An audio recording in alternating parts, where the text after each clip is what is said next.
That evening, after supper, I felt heated, and sweat drenched my back. I chose to take a shower for increased comfort. The restroom was small, and the warm water was comforting on my skin.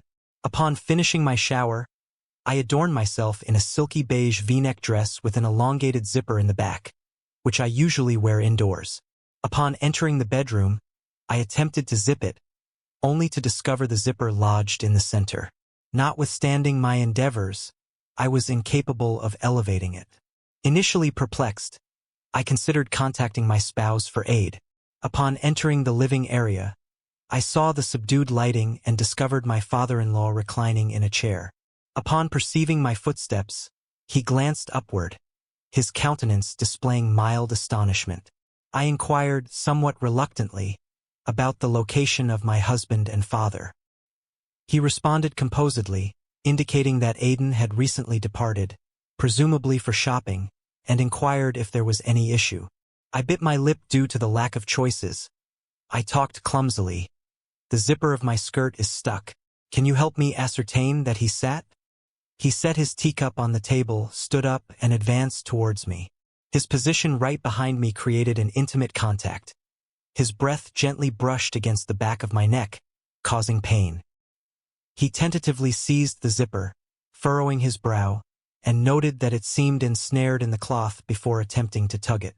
I heard a subtle click, and events unfolded swiftly. The zipper lowered sharply, allowing the fragile silk skirt to drop to my feet instantly. I was temporarily captivated, feeling a sense of timelessness when the breeze from the window entered, causing my skin to feel cold. Salutations, everybody. I am Leah. I am 28 years old.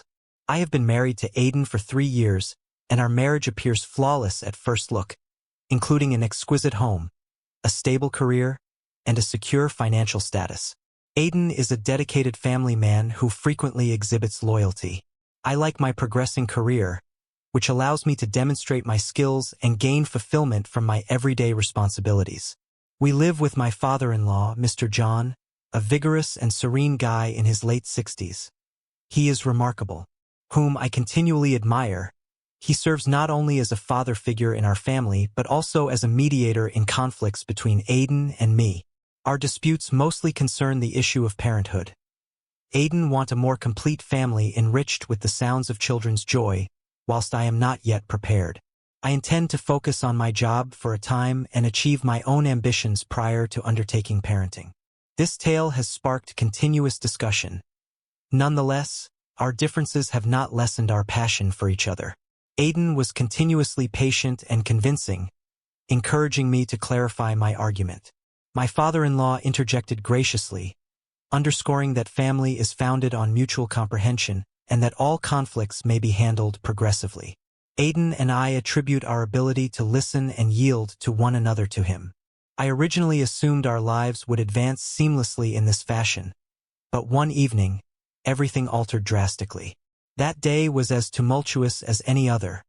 I awoke earlier than usual to make breakfast. Family breakfast. Aiden preferred a modest meal, usually a slice of bread paired with a cup of black coffee. I began the day with a glass of warm milk, while my father-in-law, Mr. John, routinely read the newspaper and sipped tea each morning. The ambience in the house was serene, inviting, and permeated with pleasant scents from the kitchen. After breakfast, I swiftly prepared to go. My office work was not especially taxing, yet it necessitated a considerable degree of focus. I wore a fashionable white shirt, jeans, and light high heels, which enhanced my confidence when heading to the office. I visited a local coffee shop to have another latte before a long day. On that day, the workplace was exceptionally hectic. The back-to-back meetings provided me less opportunity to recover. I sought to respond to every email, report, and job promptly. Nonetheless, I continuously preserved a good attitude, acknowledging that this work surpassed ordinary duty. It was also my passion. At 5 p.m., I packed my paperwork and left the office. When I walked out on the street, the beautiful afternoon sunlight fanned out, making me feel at ease after a difficult day at work. I stopped into the grocery store near my house to get some fresh food today. I want to prepare a more exquisite supper than normal, because it has been a long time since the entire family has had the opportunity to sit down and eat together calmly. When I arrived home, I immediately headed to the kitchen. Aiden had just returned, and he grinned as he helped me prepare the table. The table was served hot chicken soup, grilled fish, and aromatic stir-fried veggies. My father-in-law strolled out of the study, pleased to see supper. We sat down to eat together, conversing and laughing throughout. Despite some small disagreements regarding having children, family dinners remain the most cherished occasions for me. I didn't anticipate that following the relatively tranquil dinner, an unforeseen occurrence would disrupt everything. After supper, I felt a little stuffy and went to the restroom. The cold water eased the anxiety in my heart. After the shower, I dressed in my favorite cream-colored silk dress with a back zipper. When I stood in front of the mirror to zip it up, I saw the zipper was stuck midway. I struggled with it, but could not zip it up. I stepped out into the living room. I intended to approach Aiden for aid, but the living room was. I turned and said, "Where are you?" Aiden received no reply from my father-in-law, who was seated in a chair reading. When he looked up while Aiden departed the premises for a little duration. What is happening? I had a moment of indecision before saying, my dress zipper is malfunctioning. I cannot obtain it. Could you offer assistance? He placed the book down and stood up. I noticed him approaching, his expression as tranquil as before, leading me to gently retreat. I tilted my head to provide him more access to the zipper as his powerful fingers engaged with it. He stated that it appeared trapped in the cloth, attempting to elevate it. Nevertheless, when he applied force, the zipper disengaged. With a gentle motion, the smooth fabric fell, captivating me. We were both bewildered. I was unsure how to respond, staying still as he swiftly diverted his eyes, his words heavy with contrition. I did not mean to. I quickly seized the fabric with quivering hands as father covered my chest with it. It's acceptable, father. I only said that my outfit is ill-fitting, avoiding eye contact. He retreated a few paces, striving to preserve his composure. Repair it independently. Permit Aiden to return and solicit his assistance. He turned around and immediately left, leaving me alone in the room. The environment felt stuffy and unpleasant. I felt my pulse racing, humiliated and bewildered. I couldn't focus on anything that evening. Every time I remembered Mr. J's sorry expression, I felt heavier. I had no idea what he was thinking, and this made me even more concerned. Aiden arrived home late, as if he didn't realize what had transpired. He continued to smile and converse merrily, unaware that I was agitated. I tried to be normal, but I couldn't help but feel confused. In the days following the incident, I observed a difference in Mr. JN. No longer communicated with me in the same manner. He used to usually avoiding my gaze if we happened to cross paths in the home. This made me anxious, but I didn't know how to begin conversing to alleviate the discomfort. However, I occasionally caught him looking at me, his eyes seeking for something. At those moments, I swiftly turned aside, attempting to seem cool, although my heart was in turmoil. I could not tell what he was thinking, which made me even more concerned. I convinced myself that everything would pass and that time would repair the unseen fissures. But I was mistaken. That morning I was fatigued, my throat hurt, and my mind was racing. After taking my temperature, I realized I had a minor fever. Aiden had gone home early for work. I decided to take the day off to rest. My father-in-law remained at home, but as usual, he spent his time in the study. While perusing books and newspapers or participating in his own endeavors, I remained in bed for a lengthy duration, feeling so exhausted that my sole recourse was to attempt sleep. Consequently, owing to the oppressive heat in the room, I chose to relocate to the living room for a more tempered environment. I was dressed in plain pajamas, my hair loose, and my face pale from illness. Upon entering the living area, I noticed Mr. John seated on a chair, preoccupied with his phone screen. I welcomed him quietly, although he did not respond. Instead, he raised his gaze to examine me, his eyes devoid of the calmness to which I was used. "Are you unwell?" he inquired in a muted tone. "I am more boisterous than normal. In fact, I have a little fever. Thus, I am taking the day off," I declared. To maintain his composure, he abstained from speaking further, only nodding, while his gaze remained intensely focused on me, as if probing for something inside my face. This experience provoked significant concern within me. I planned to leave for an escape. The charged atmosphere was evident. Nonetheless, upon turning, I heard him call out, "Leah, come here. I have something to communicate." I paused, A strange feeling tightened around my heart as Mr. JN stood up. His gaze was steadfast as it encountered mine. The ambience in the room grew heavy. I could perceive my heart pulsating and my palms becoming moist. "Leah, you are exquisite," he muttered, his voice deep and resonant in the silence. I became immobilized, perceiving that my legs had weakened. My whole body felt frigid with every word he spoke. Penetrated my heart like a knife. "Father, what are you discussing?" I muttered, trembling as my voice wavered. Although he did not reply at once, he advanced, each step diminishing the distance surrounding me. His gaze stayed unwavering onto me for a time before he spoke to Leah in a composed yet authoritative manner. "Could you allow me to see you again?" I stared in astonishment, my eyes widening as I sought signs of jest. But he was earnest. His look was so intense that it left me dumbfounded. I almost said, "Dad," in my effort to maintain my composure. "How can you make such remarks? Do you not?" I empathize with Aiden. He displayed uncertainty and bewilderment, yet his gaze stayed locked on mine. "Leah, I am ambivalent. What happened to me?" he murmured gently, his voice imploring. "I have been unable to stop reflecting about you since that day." I withdrew, attempting to maintain my distance. "Father, your claims are completely incorrect. You are endangering the family ties. I am your daughter-in-law." "I acknowledge this," he interjected. His voice rose and then swiftly diminished. "I understand. However, I am unable to control this emotion." "Father," I stated, my voice trembling and my eyes brimming with tears, "I no longer desire to hear it. I cannot. I am unable to comprehend how you could make such assertions." I am astounded. Mr. John stood still. His gaze was directed downward, as though contending with an internal conflict. The ambience in the room felt stifling. Following a prolonged quiet, he exhaled deeply, sagging his shoulders and addressing Leah in a gentle, quavering voice. "I am unsure why events have transpired in this manner. I apologize, but I can no longer delude myself." I remained there, perplexed and apprehensive, feeling paralyzed. He approached me deliberately, each step heavy with purpose. His stare locked upon me, filled with inner turmoil and profound anguish. I withdrew, but a little table behind me impeded my egress, leaving me with no means of escape. "I acknowledge this." He expressed softly but clearly that it is harmful. "This notion troubles me. I do not intend to harm you. Yet I have been unable to quell my thoughts of you since that day when my heart beat so passionately it seemed it may explode from my chest. Father, do you understand your importance? Claiming that we cannot advance is erroneous. It will endanger everything."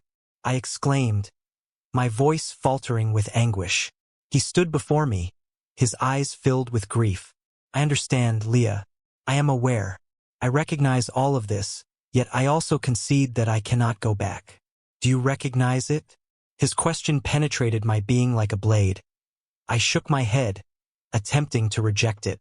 Nonetheless, my body opposed my ideas. His eyes beseeched not through force but with a deep sense of helplessness and vulnerability. I am unsure about what occurred at that moment. The entire room appeared to disintegrate, and all sounds diminished as he approached, reducing the gap between us. I did not retreat. All the imperceptible obstacles separating him from me dissipated abruptly. Upon its conclusion, I remained seated, my hands quaking uncontrollably, my heart racing with profound fear rather than strife. I was unable to understand what had just occurred. Mr. JN confronted me, his eyes filled with shock. "Leah," he began, but his voice was strained. "No," I said, my voice quavering. "Please cease further declarations." I ascended. Despite the feeling of weakness in my legs, I attempted to move quickly towards the entrance. As I gripped the doorknob, he muttered again, his voice laden with sorrow. "Leah, I apologize. I profoundly regret failing to observe my surroundings." I exited the room quietly, tears streaming down my cheeks, consumed with guilt and sadness. I was unsure how to address myself, Aiden, or John, following the occurrences of that night. As I lay in bed, sleep evaded me as unwanted pictures, sensations, and phrases infiltrated my thoughts. I contemplated how events had progressed to this juncture and how we may confront reality henceforth. I was devoid of solutions, and maybe John was too. In the subsequent days, I had continual distress. The idea of divulging all to Aiden occupied my mind, yet each time I considered it, I felt powerless. I realized that if Aiden uncovered the truth, his relationship with my father would be irreparably changed, permanently damaging their distinctive father-son connection. I attempted to repress my feelings, hiding my sorrow and humiliation, although this only exacerbated my feeling of confinement. I realized that my only alternative was to escape this area. Such a measure would prevent future decline and maintain this family's purity. I began preparations while endeavoring to maintain a cheerful disposition. I pretended to be normal, not wanting Aiden to notice any disharmony until I found the strength to express my wants. Daily, I cooked breakfast, organized the house, and maintained a front of contentment, but inside, I had determined my plan of action. One evening, post-dinner, I remained in the living room, anticipating an opportunity to speak with Aiden, and I murmured, "I desire to communicate something to you, Aiden." He gazed at me, his eyes brimming with trepidation. "What is the issue? Is there a problem?" I took a long breath, attempting to compose myself. "I propose we should go outdoors. May begin a new existence somewhere." Aiden hesitated, his brow knitted, convinced it would be beneficial for everybody involved. "What is the rationale for the relocation? Do you intend to abruptly alter our present activities? Is there a problem?" I shook my head and endeavored to grin. Reassuringly, there is nothing amiss. I only sought some distance, and I believe it is time to separate. Aiden rested his hand on my shoulder and spoke sincerely. "Leah, I comprehend. A problem arises. It is superfluous for you to continue. Keep that hidden from me. Determine the problem at hand." Before I could respond, John descended the stairs. He had eavesdropped on the entire exchange. "Leah is correct," Jan said, his tone muted yet forceful. "Aiden, I propose that you and Leah should leave. You require the freedom to establish your lives. I do not intend to restrict you here indefinitely." Aiden gazed at him, his eyes widened in disbelief. "However, Father, I am reluctant to part from you. I am confident that we may persist in amicable coexistence." Mr. John smiled and rested his hand on Aiden's shoulder, reassuring him that there was no reason to worry about his well-being. "I am healthy. How are you and Leah faring?" Aiden reflected over his future in quiet for a prolonged duration, his demeanor softening until he ultimately said, "If you assert that, Dad, I agree, but I will come to see you." I frequently kept mute, lowering my head, feeling a mixture of sorrow and relief as I understood Mr. Jan's support. It was his method of atonement and a tactic to prevent familial dissolution. As night fell, I sat in my room, staring out the window, consumed by a sense of emptiness. I recognized that leaving was the correct decision. However, sadness and remorse would persist with me eternally. My tale conveyed an important lesson. Every error stems from a slight infraction. Occasionally, a fleeting lack in attentiveness or fortitude can result in unexpected repercussions. None of us are infallible. Yet, it is essential to recognize and amend our deficiencies. Consistently value your connections, especially with family. Family serves not only as a refuge but also as a responsibility to protect our accomplishments, since a single error may annihilate years of labor. Consequently, stay vigilant. Acknowledge your limitations and avoid allowing your emotions to dominate you. For individuals in similar circumstances, my recommendation is to choose the option that minimizes harm to all parties involved. Leaving is not always a viable decision. Learning to renounce attachments may be the most effective method to safeguard your loved ones, as it liberates you while allowing the maintenance of your desired ideals. I left that circumstance burdened with both distress and deep understanding. Life is a vast trip, and I pledge to avoid future mistakes. My story ends here. The encounter conveyed the paramount lesson of my life, the importance of family and obligation. I appreciate your attention and hope my account assists you in avoiding similar mistakes.